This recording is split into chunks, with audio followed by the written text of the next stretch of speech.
We're back in cahoots. It's my friend Robin. Hi. It's me, John. We're talking now about this cool article that we found online about a new species of frog that's been discovered in South America that changes shape. Yes. Ooh. Shape-shifting frog. This is the perfect topic to talk about with Robin. Because I learned all about shape-shifting frogs in vet school. All that. We had a whole class on it. You're a veterinarian? I didn't even know. That's I thought it was because you were able to change shape. So. Oh, well, nobody's supposed to know about that. No, she actually is an animal expert. Yes. Helps save them from dying.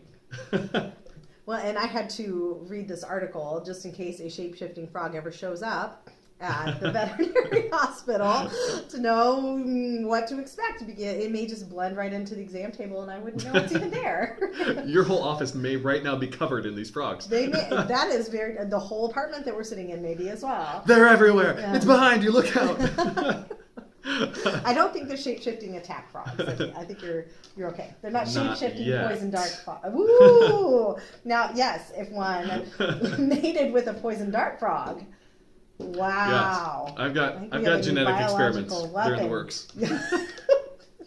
Very good. So if you know what a cuttlefish is underwater, this frog kind of has that same ability where if it is on a surface, resting on a surface, it can change the texture of its skin to match the surface that it is resting on. So if it's on moss, its back looks like it has moss on it. Or if it's on a smooth surface, the skin is also smooth. Yeah, very, very cool. So like a chameleon, but in texture as well as color. That's fantastic. Yeah, that's...